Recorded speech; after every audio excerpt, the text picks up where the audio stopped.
Hi, I'm Kayleen. Welcome to my channel. I haven't made it very many videos lately. I've been dealing with some hurdles in my life. I actually had a trespasser move on my property and the Leos didn't help very much, but that's another long story.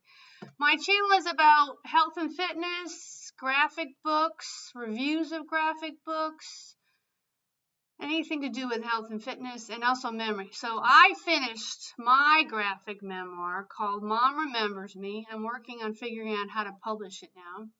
It seems like new authors kind of get the short end of the stick. I've learned that even Barnes & Noble gets 40% of the retail price. So I'm going to do it a non-traditional way. But in the process of writing my graphic memoir, I started reading graphic books is what gave me the idea to write my own book as a graphic memoir, because my graphic memoir is about how I use my health and fitness knowledge to stop my mother with mild dementia from forgetting me, and it worked. A short, really, it's 250 pages. There's a lot of information in it, but the short answer to maybe one of your questions is number one, I tricked my mother off caffeine. I got her doctors to take her off all meds. I kept her away from high fructose corn syrup because that's what was mean and that's what made her mean and delusional, calling me an effing whore. I forced her, tricked her, bribed her to drink water. She hated water. And I also kept her away from gluten as best I can. I've actually got some kittens. So let's play to the cat lovers out there.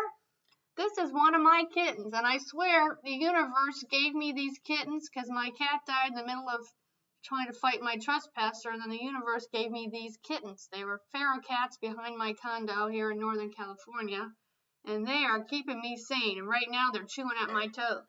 This is one kitten. That was Liberty, and I named these cats after where my mother is from. Now that they're trying to get away there, but they'll be back chewing my toes. And this is Maine. The orange one is Liberty, and this black one is called Maine, from my mother's hometown, Liberty, Maine. Okay, you little brat, let's put you back down. But they'll be back chewing on my toes any second now. Okay, let's get on to business. This is a book called Invisible Wounds by Jess Ruliffson. I emailed Jess and asked her permission, Jess's permission for doing this review. And Jess responded immediately within a day, and she said sure. And she also gave me some suggestions for publishing my book, so I'm going to work on those too. But I have grown to really enjoy graphic books, all kinds of graphic books. If you have to learn history, or even if you have to read a classic book for school, see if there's a graphic book about it. I mean, there are so many adaptations of so many books now, like 1984, Aldous Huxley's Brave New World. Of course, Nathan Hale has some really good history books on the Revolutionary War, and I really enjoy his books. There's so many, and there's lots of graphic memoirs and autobiographies about every imaginable topic, right? So when I emailed Jess, I told Jess that I suggested about watching the movie Americanization of Emily with Julie Andrews and James Garner. It's a really good book. I mean, that's a really good movie, sorry. But this book was really good. I really think that I wish that the powers to be, which is maybe a pipe dream, could figure out a way to resolve conflict without going to war. I always think about that song, War, what is it good for? So this book kind of is like the Americanization of Emily, proving that war is, it's like fighting. It's never ending, right? So the art in this book is very good, and the stories are very good. They're really compelling. That makes it so you don't want to put the book down. So I wanted to show you guys some stories in the book and some WTFs that I found from reading this book. So like this is one of the very first stories where this character in the book says, as far as killing jihadists, at least it gave the Marines some work. And that really makes me kind of shiver. So it's all the what happens in the military, right? Here's this is part of the same story. I can't help but think what percentage of the millionaires got there from the military-industrial complex. Does anybody know that answer to that question? Let me know. Then we move on. Some other questions. Here, this character writes, I'm not ashamed to advertise that I was in the military, but it's also one of the most tragic and conflicting moments of my life. I found that very good. Just really, and then there's later on, okay, I'll wait till, oh, this one when they were beating the crap out of one of the people in their, I'm not sure the terminology, is it battalion or their group, their troop.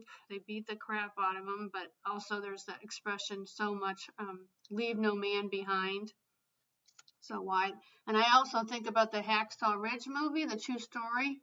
I forgot the actual gentleman's name, but it's a really good movie on Hacksaw Ridge. You know, he got the crap kicked out of him, but in the end, he ended up saving one after another of all the men that beat him up because he didn't want to pick up a weapon. This, if you haven't heard of the Milgram experiment, look up the Milgram experiment. The Milgram experiment is all about authorities and the percentage of people that will do what they're told without even thinking, even when that comes to hurting others. So look up the Milgram experiment. It's a very intriguing. When I was reading this section, I thought of the TV show MASH, when the one character, Klinger, really wanted out. But that show was in the 70s, so they wouldn't have mentioned anything about homosexuality there. But if he said he was gay in the 70s, he could have gotten out of the military. He kept trying to get out of the military in that TV show MASH, Klinger. Then I also use graphic books my book. I used pictures of taking care of my mother, and then I drew other characters with Adobe Fresco. So I used Photoshop for the pictures and InDesign to put it all together again. But I still enjoy improving my art, so that's why I read the graphic books, and then I copy some of the faces. So I'm going to copy this face and put it in my journal. That also helps me remember the book as well, right? So that reminded me of the movie Manchurian Candidate. If you haven't seen the original Manchurian Candidate, I would highly recommend that movie too. So these are all good art and compelling, makes you want to keep on reading. Oh, and here when the local, I think they were in Iraq or Iran, when they said Americans go home, and they even recognized this character, this gentleman, the soldier.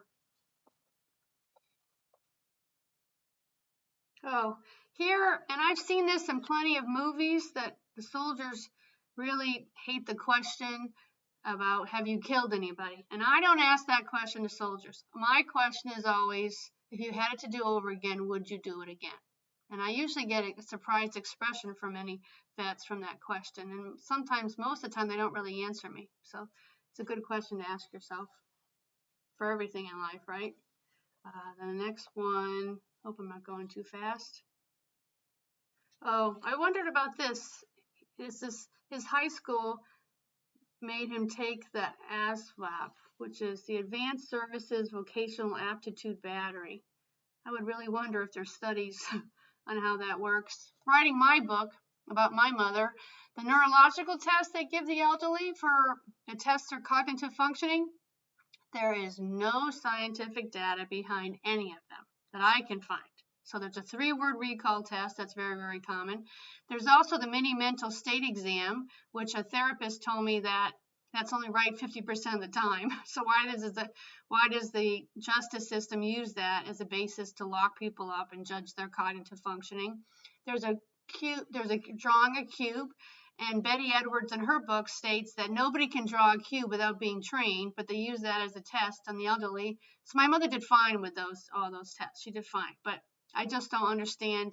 There's no study showing what part of the cognitive functioning is tailored and what they can tell from those tests. And then they also have shown animals and ask. My mother didn't have any problems whatsoever with any of those. My mother moved to California with me, and she learned my town. She learned the 2 colleges that I teach physical education at, but they wanted to lock her in a lockdown unit. But she could still learn, and she did not want to be in a lockdown unit. It would have been cruel and inhumane to have put her in a lockdown unit. But the nursing home, which is part of my book, I had to fight a nursing home in probate court to get her out. They wanted her for the insurance money. This also makes me wonder too. This story is a trans vet, and it says it's unfortunate because trans people enlist at twice the rate of the general population. I really wonder about how those statistics came about. And oh, I really liked the art here and giving us emotions. So when this veteran was having some troubles, the artist, Jess, decided to use the screeching of a tea kettle. And I have a lot of problems with all the noises around me too. All the backup sounds and all these trucks, and there's no study showing that backup sounds save lives. And when people say it's for safety, my answer is always like, how loud does it have to be? There's no laws where those backup sounds have to be on it. So Amazon's driving me nuts with all those backup sounds on all their vehicles, but nobody cares. And actually, there are studies showing that loud noises reduces your IQ. I'm going to copy these expressions I really like in my journal too. I should keep that in there. I'm going to lose it. Right? And I think that's it. That's all. I didn't want to go over every single thing. This is just, I wanted to highly recommend that you I borrowed this from the library. I'm a big library person, and also, if the library doesn't have a book that you want, that you want to read, ask them to buy it. They almost always will. Every single time I ask them to purchase a book, they almost always do. They need a suggestion. So, do I have my kittens around me so I can show you again? Nope, they took off.